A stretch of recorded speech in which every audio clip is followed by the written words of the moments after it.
Hey everyone. Yeah, sorry, I know I'm like a day late on this, but no pretty much My Hero Academia or One Piece chapters to review, I figured, you know what, I'll just wait, give it a day.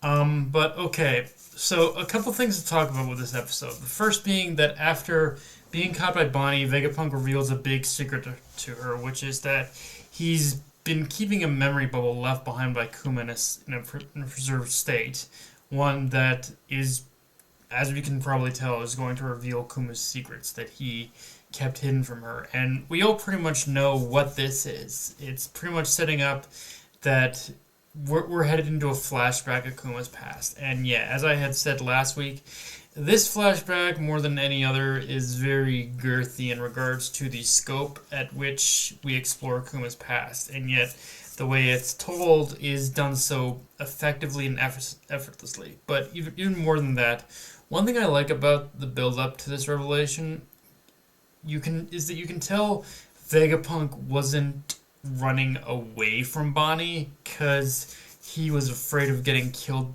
because he wasn't afraid of getting killed by her. It's more so him wanting to spare her from learning more than a few painful truths about Kuma. Some that after this episode, I think it's fair to say she's not going to be willing to accept, because contrary to the episode's title, the first hard truth that Bonnie has to face is that regardless of what she finds, what she learns about Kuma, is accepting that there's no going back for Kuma. Like Vegapunk himself, like, even though he didn't outright admit it, he says outright that, yeah, everything that happened to Vegapunk, it can't be reversed. And in that regard, I think for Vegapunk, that also means for him a lot of this is him facing down his own regret for the part he played in the whole affair of Kuma's life, regardless of what promises he made with him. Which, yeah, on that note, despite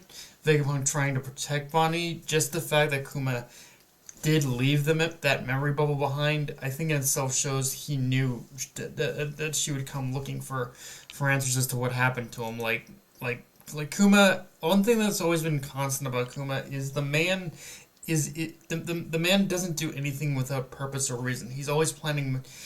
One thing we know is he's definitely planning meticulously everything he does, and that was more than the fact that he sent the Straw Hats away. Like, that in itself had a meticulous plan to it.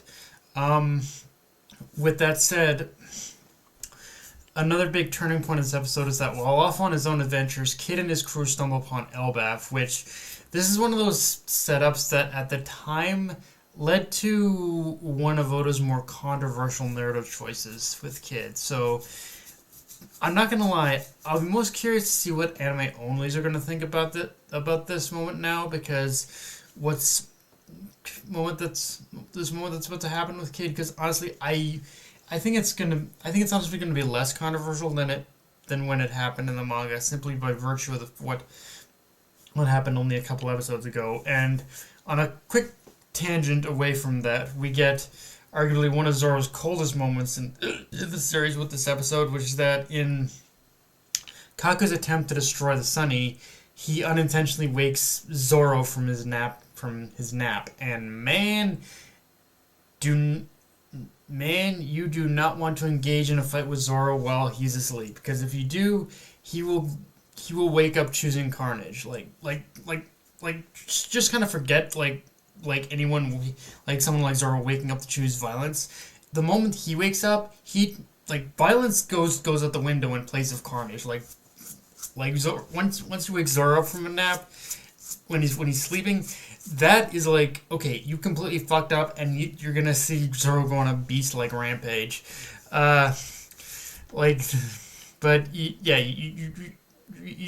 try that shit when he's sleeping, there's gonna be a massacre. So Kaku, you done fucked up on that one, my boy. Which, yeah, I admit as well, this is unfortunately the start of something I had talked about before, which is that after this episode, Cypher Pole Zero kind of gets or at least in regards to Lucci's team, they kind of get relegated to background side character status. As in, you'll still see them have their moments, I guess, but by and large, their purpose in the story will be very minimal beyond this point. Uh, and it's especially going to be the case once the warships land on Egghead. Like once they land on Egghead, that's where unfortunately Rob Lucci, Kaku, they kind of become again side characters. Like there's no two ways about it. They kind of just get relegated to that post, honestly, in this arc. Um, and yeah, the episode ends on the most epic notes with Garp arriving at G14 to pick up Helmeppo to go and rescue Kobe.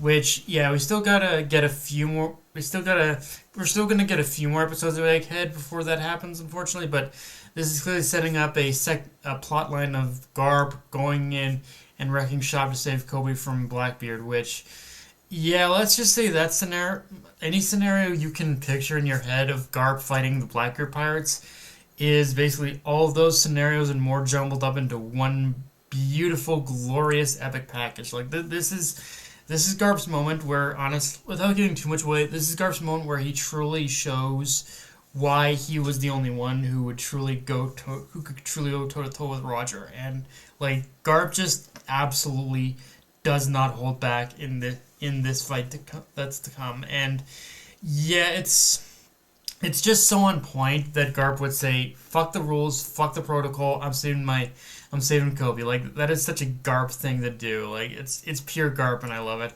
Now, if I were to bring up a flaw with this episode, and it's a weird flaw to have, the pacing did feel a little funky in places, which isn't just a thing with the anime, but the manga kind of had this same problem as well. And I think for me, I especially felt this with Bonney with the whole thing of Bonney chasing Vegapunk. Like that for me went on a little longer than I remember, and I'm sure part of that is like maybe some added shit the anime added as well. But I've even in the manga, I remember like reading this and feeling this is going on maybe a little too long than it should. Like I don't know, something about the whole like Bonney and Vegapunk chase, something just didn't feel right with it. I don't know, maybe it's just me. But yeah, guys, that's pretty much all I got for this review. If you enjoyed the video, like, comment, subscribe, follow me on Twitter, Analyst Crunchyroll, be sure to notification bell, hit the subscribe button, and just share the video around, guys. Dark Knight, signing off. Later, everyone.